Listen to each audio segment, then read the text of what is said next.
Hello all and welcome to another episode of the Teen Junction podcast. I'm Cindy Poluta, and as always, thank you so much for listening to our podcast.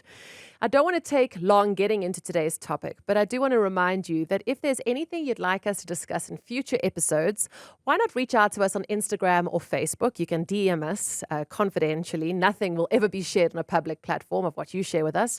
Or if there's something in an episode that resonates with you, why not comment underneath that episode? We're at the Teen Junction on both Facebook and Instagram. Today's topic is sextortion, and if you're a mom of a boy in particular, you're going to want to listen to this one. Very basically, sextortion is a problem at the moment with our kids and in our country in general. People are taking nudes of themselves and then sending it to somebody who they think they know. And that person in return is blackmailing your child, saying, I'm going to send those nudes to XYZ if you don't pay me money or if you don't do XYZ in return. So we all know that cell phones, social media are part of our lives. It's not going away. But it's because of our cell phones and social media that we're actually more prone to falling prey to this. But before I carry on too long, I've got the expert with me today, Anna Collard. Anna Collard, cybersecurity expert, driving awareness across the African continent through a company called KnowBe4. Anna, thank you so much for joining us today. Hi, everyone. Thanks so much for having me, Cindy. So I kind of touched on what sextortion is, but can you break it down for us? Yeah, I think your introduction was really good. So sextortion is really it's the coercion of people into sharing like a explicit image of themselves or nudie picture and then using that to extort or blackmail them.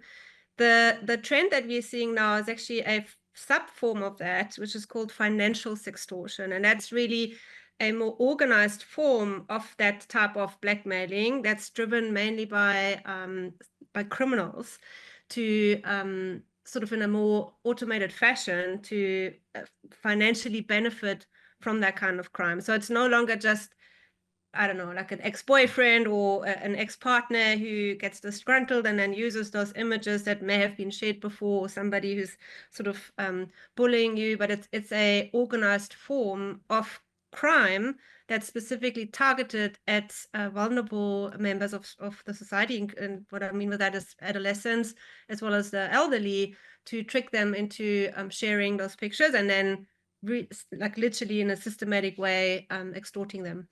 But okay, so let's rewind a little bit. So it's no longer just teenagers bullying teenagers or teenagers taking advantage of other teenagers who've shared maybe something in a conversation and screenshot it and send it to them. It's actually criminals, you're saying, that are taking photos that my children have voluntarily sent them and then blackmailing them that I'm going to pass it on to XYZ if you don't pay me money. But then how are these criminals getting my children? Because surely my child's not going to speak to somebody whose profile they don't recognize. Yeah, so I mean, there's still the problem of the let's call it the peer extortion or bullying still exists. Like we still have cases of other teenagers that might for fun, share a picture or, again, like because they might be disgruntled or whatever the reason. And that's still quite serious. And I think as a parent, you obviously need to talk to them and tell them that this is a crime. You're actually committing a crime against the Cybercrimes Act if you happen to do that, and it's very damaging from a mental point of view, you can imagine. But the financial sextortion, so the way these criminals work is, if we go all the way back, like if you think about who's behind it, so I'm sure most of us remember like these Nigerian prince scams, like there's these organized crime groups from Nigeria mainly, or East Africa, called the Black X group, which is like a syndicate of criminals. And they do all sorts of things, like the drug trade, human trafficking, all sorts of things. And cybercrime is actually making up half of their income or legal income. And within the cybercrime space, there's one particular they first started with the Nigerian prince scams, and they pivoted to the crypto scams, romance scams, and now like a trend that's scarily increasing. In fact, the FBI calls it the fastest increasing cybercrime that there is financial sextortion. And the way they operate is that they like I said, it's all systematically and highly organized. So they set up hundreds of thousands of fake Instagram accounts. Wow. And it's easy to do nowadays with AI. You just create these pretty looking pictures, or they use stolen pictures, or they may even use stolen accounts, like accounts of real people that they get into. And then they systematically target a high school, let's say, for example, and try and befriend with this fake account, befriend as many people that are part of this high school as possible to make themselves look more legit. And then they circle out like their targets and try and use psychological techniques like love bombing, like lots and lots of flattery to sort of gain the victim's trust. And as soon as you can imagine, like if it's and they target specifically boys for the financial sextortion part. Girls get targeted for images or more on like self-harm kind of issues, which is it's a Sure. different stories. But this financial sextortion part is mainly targeted at boys age 12 to 17. And so what they do is they create these profiles. They look somewhat legitimate. The boy gets contacted. It's a pretty looking girl that says something flattering. They're looking at the Instagram profile, see that their friends might be befriended with them, so it looks sort of legit. And they start this conversation, and it very quickly moves to sort of romantic interest and the love bombing side of it, which is like this over the top kind of flattery. But if you think about if you're a teenager, your emotional regulation isn't quite there where, but even adults can fall for this, right? I don't even, adults do, I don't even think that needs to be flattery. So speaking from personal experience, from my own sort of experience that I've had of this, is you get, and you can correct me, but you just need somebody who, in a group of friends who's not diligent, or who's not vigilant, rather, is the word, of who they're allowing into their Instagram follower space. So I make friends with Anna because Anna's like, will just accept me as a friend. Then I go and try friend Cindy. Cindy sees, oh, you're friends with Anna. So maybe Anna met you at a social or a party or somewhere. So then you must know her. So then I friend you on Instagram, and then you're in. And once you're in with two of the kids from the school, you can get in with the rest because, hey, she's friends with Anna and he's friends with Anna and Cindy. So they must know him. They must have met him somewhere, because everybody likes to believe that your kids that allow people to follow them on Instagram, everybody believes that you're that person and can trust that person met that person somewhere, right? And then before you know it, your child is befriending someone, and they don't necessarily have to love bomb them. I think with girls, it's different. I think with girls, it's more, tell me about your day. Oh, shame, your friends sound like they're really hard on you today. I'm here to listen to you all the time. I'd love to meet you sometime. You sound amazing, blah, blah, blah. And before you know it, your child's in this web of they've caught themselves in it. And that's why I found it so interesting that actually I read somewhere 83% of sextortion cases, financial sextortion cases, are actually teenage boys between the ages of 14 to 18. Yeah, no, that's exactly right. And the scary thing is that these criminals have online training programs, even on Facebook. They've got Facebook groups, the Yahoo Boys, that share these techniques, they share these playbooks, and they follow a very particular program to make it, so that's exactly it. So I call it love bombing, but it's really just gaining the person's trust through rapport building. It's all social engineering techniques where I do, sort of show empathy and then use that sort of flattery. And then what happens is next is that they will share an explicit, either AI generated or stolen image of themselves, which then activates the sort of reciprocity principle, which is another persuasion psychology technique that we have, that, hey, I'll show you one of mine. Now you have to show me one of yours. And it's sort of pressure that gets put on the victim.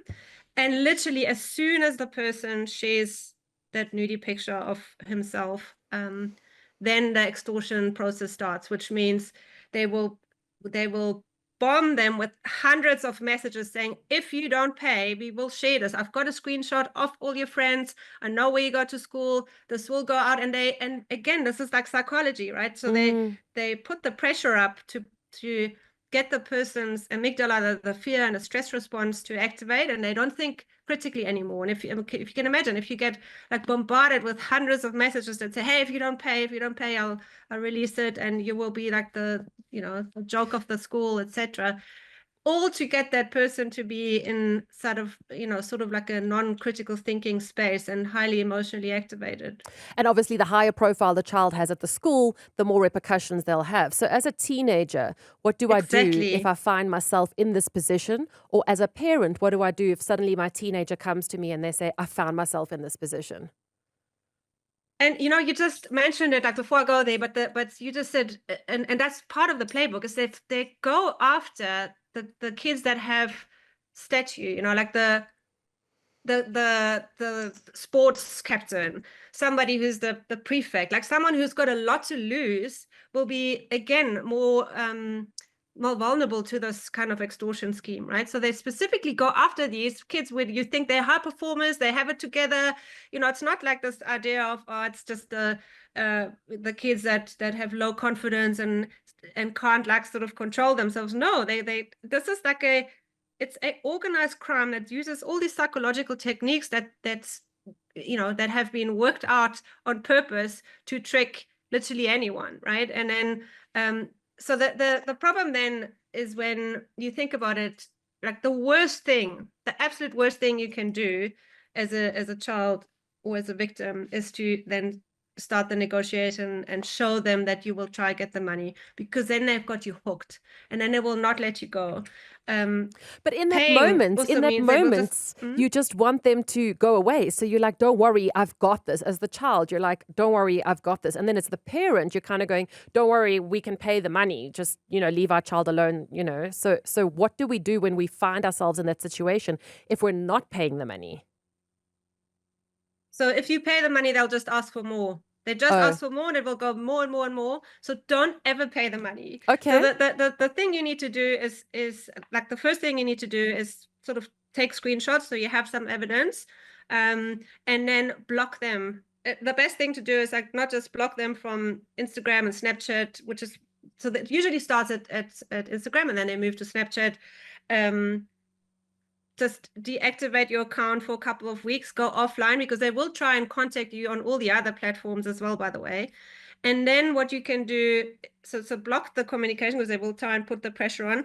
Most likely, and this is also something that you need to remember, is that these threats are empty threats, because they're running all these hundreds of thousands of scams simultaneously. They don't actually have the time to then really go and release the image. It's just as soon as you show interest in maybe getting the money in negotiating with them, then they have you on the hook, and then they obviously will release maybe one image to somebody just to put the pressure on more. Sure. So remember that you need to don't ever pay, because then they will put more pressure on you. Take screenshots, block them, and then what you can also do as and this is the number one thing that I tell everyone, is you can, as a minor, those images basically are CSIM, this is child sexually exploitive material. And the platform providers, including the Instagrams, the Facebooks, the Snapchats, etc., they're all sort of have committed themselves that when you tag that image, and there's a service called takedown service, in that service, and then the image gets basically hashed, or there's just it's like a digital value of the image, not the actual image. And that value, whenever it appears on any other platform, it gets blocked. So you can literally proactively go to that website, get your image tagged, and then it can't be shared. So no matter what these guys are threatening with, they can't actually share it on any of the platforms. So it's an empty threat, right? That algorithm, by the way, was developed by YouTube, and it's shared on the National Center for Missing and Exploited Children, or NACMAC, which has fantastic resources available, by the way. And that's where you go, and you basically go, you go there. You don't even have to upload your image. They have some technique that they just sort of tag it, or hash value tag it, and then they prevent it from being shared. I also think it's very important that we touch on the mental fallout from this. And I think you've seen this in your work, that it does get as bad as children are willing to take their own lives over finding themselves in a situation like this, and they feel like they can't reach out to their parents. Yeah, and the scary thing is that there's been, I think, 43 reported suicides linked to this crime. The youngest victim, 12 years old, from Canada. And also one of the more famous victims, where the parents really go out and they do a lot of outreach. The time it took between the scammer contacting the victim and him committing suicide was just 12 hours. So he Wow. literally was still at dinner with his parents. Everything was happy. Then he goes back into his bedroom. Another reason why you should not allow your teenagers smartphones in the bedroom at night. It's just that's where the bad stuff happens. And the whole horror thing happened during that night, and the next morning he was dead. So it's again, sorry, coming back to the point, is the mental side of it is because they're using these social engineering, these psychological tactics.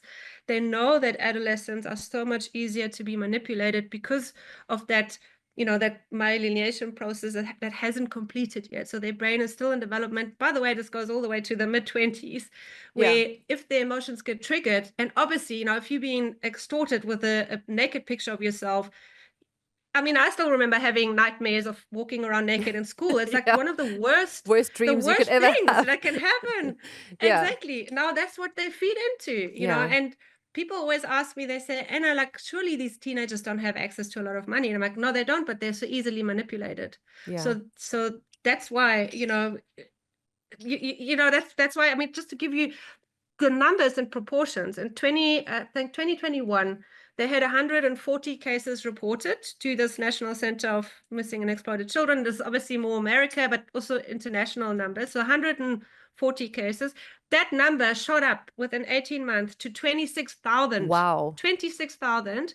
And to think that only about 10% of people are actually reporting this, the real number, the dark number, is probably much higher than that, right? Because it's the humiliation of not wanting to report it, because you don't actually want to admit that your child found themselves in this situation. You kind of, you kind of block the person, you report it online, and then you kind of keep it to yourself. But it's also then important for your children to warn their friends, guys, do not friend accept this person. Please block this person. And then maybe for you, well, not maybe, definitely for you as a parent to contact your child's friends with screenshots, not of your child's nudes, or the conversation, but of the profile, to say, please delete this profile from all of your children's social media because this is a dangerous profile. But parents are too proud to do that because they don't want to admit their child fell into that trap.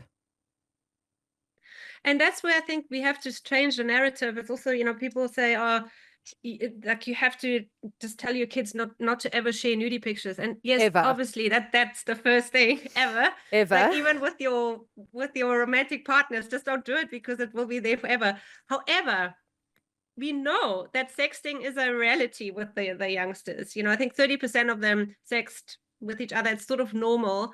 And we just have to, as a parent, you have to sort of be empathetic towards that and say, okay, well, I tell you the rule is don't do it. But if you happen to do it, I'm here for you and we'll work through this together. And there are ways out of it, and not to be judgmental towards them, because this is not just a mistake that they made. This is like they've become a victim of organized, highly, highly sophisticated, syndicated criminals, right? So it's really not just a teenager making a stupid mistake. It's that they're in the firing line of these organized criminals.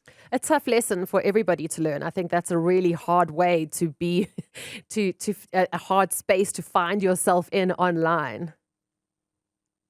Yeah, and look, I mean, so they're the West Africans, obviously, that I just mentioned with the sextortionists, but there's also another thing which is so horrific, actually, but I just want to share it with you as well, because it feeds into the whole thing, is that there's this convergence between human trafficking and cybercrime, and particularly in Southeast Asia, you have these scam centers where they basically coerce people who they get through job scams, particularly advertised in South Africa and East Africa, where young people are looking for job opportunities overseas. So they trick them into flying to Thailand. As soon as they arrive, their passports get taken, and then they're forced through beatings and like food held.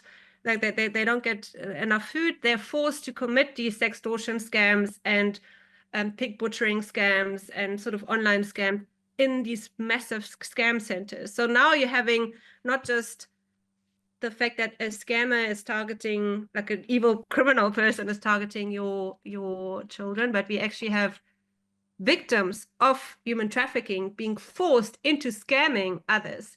So Oh, it's this jeez. whole like ugly, yeah, It's a deep, underbelly it's of a really ugly underworld. I mean, like as much as we, we all sit and go, oh yes, look, I'm on Instagram, I'm on Facebook. It's a really, really happy place. It's also a really deeply dark place, and we can't actually turn a blind eye to that either. It is, and unfortunately, you'd think that the platform providers, the Facebook's Meta, Instagram, Snapchats, that they would do more to protect our kids from that, but they don't. So at the end of the day, it's again on us, the parents, the consumers, to raise the awareness, to make sure that we find ways of how we navigate this space, because despite this being a massive issue that's being reported, and Meta knows about these millions of fake accounts on their platforms. They're not taking them down fast enough. They're not doing enough in terms of moderating the content, which was like the latest Zuckerberg edition, where they said, well, we won't do any moderation. So the criminals, that's like fair game to them, right? They're using the built-in features to target their victims. You can find my friends as like a feature, but that's perfect for criminals. Exactly. They can find exactly their target market. So yeah, don't get me started on okay, I won't. The bad criminals. It's not just the criminals, it's also the platform providers. Well, this is it. I think you and I can sit and chat for hours, but I think in years to come we will see, and I think it has started, Facebook and Instagram and Snapchat starting to be accountable for what happens, because essentially, although it is the World Wide Web and it is a big space, it is essentially still happening in their back garden, right? So just to recap, as parents, always warn your children of the dangers of being online. Do not friend anybody who you have not seen or met in person. Don't even believe that I'm at this school and I've seen them. Their profile picture online is them in a uniform of a school close by, because that could be an AI-generated image. Unless you've actually physically seen or met the person, do not friend them. And then if you do find yourself in a situation like this where your child has sent nudes, Anna, who's our first call to? Who are we calling first to try and stop all of this? So like I said, the NACMAC Center, and I don't know if we can share the link in I will share it or somewhere in the show notes. Yeah. Absolutely. Okay, great. So I'll share the link to that NACMAC awareness portal, as well as I've created a site where all of this is documented, from both the preventative as well as what to do when you fall into that situation, and that takedown service. So that the first thing of action is literally, like I said, you screenshot the evidence, you block them, you best deactivate your accounts for a couple of weeks, and then you get your images. Should you have shared images, should they have images, you get that tagged on that takedown service, and then you should really go and lay a case at the police station, because even though most likely the criminals, the perpetrators, are outside of the country, and it will be very difficult to hold them to court, but we still need to report this. In South Africa, if the extortionist happens to be somebody in South Africa, or even like another teenager or something, then you can also take legal action. I mean, the Cybercrimes Act is penalizing, I think it's up to 300,000 Rand if somebody shares a nudie picture of you that you're not consenting. Sure. Consenting to. So yeah, but the most important thing is that you deal with the perpetrator, that you don't let them bombard you further with these threatening messages, that you block it. And then what you could also do, I mean, let's face it, like if you have the courage to do so, reach out to your network, tell your friends about it. You could also, even worst case, pretend that whatever they're sharing is a deep fake, that it wasn't you, So there are different strategies of getting around this. But you're trying not to keep them engaged, right? Yes, exactly. Most important thing is to block them, and not to give into their threats, because that's, like I said, as soon as you start showing that you're scared, that you're trying to get the money, then they hook you, and they will start even more so to sort of roll you in. Whereas if you ignore them, you'll quickly see they move on to their next victim. And as teenagers, if you do find yourself in this position, reach out for help. Go, speak to your guidance counselor at your school, or speak to an adult, or speak to somebody. You are not alone. Your life, taking your life, is not worth it. Yes, this might feel like it is insurmountable. It might feel like there is no way that you could ever get out of this, but everything is fixable. Yes. And I think the important thing, is also to speak to other teenagers about it, and making it a non-event in the bigger scheme, so that everybody who knows about it will then say, well, so who cares if I see a nudie picture? Like, it's not a big event anymore.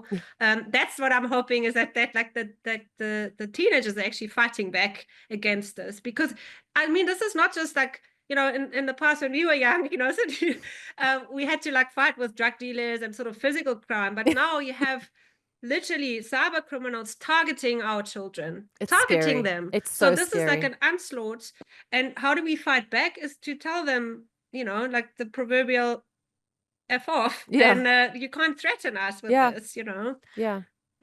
So it's a culture of change as well. Well, thank you so much, Anna. I'm going to leave it there, but I know that you and I are going to have plenty conversations down the line here on the Teen Junction. Thank you so much for your time. Before you go, is there a way that people can reach out to you if they would like more information, or maybe they find themselves in this position? Are you open to that? Yeah, so if I've created a blog post on annacollard.com, Okay. and the post is called Financial Sextortion 101. And I'll try and keep that updated with any latest developments. But on there, you'll find all the links to the portals that I mentioned. There's great material there if you happen to be a teacher or parent to watch. Like the NECMEC have produced a fantastic video that's just 2 minutes long, and it sort of shows the emotion that the teenager goes through it when they work through it. And it's like an online sort of video / interactive game. Great awareness piece to do in class or even at home. And then also on that on that post, there are the steps to take should you happen to fall victim to this. And hopefully you'll never need it, but it's important to just spread the message and share it. Yeah. So thank you very much, Anna. AnnaCollard.com, ANNACOLLARD.com. There's also the Take It Down tool. There's also National Center for Missing and Exploited Children, which we will post in the show notes.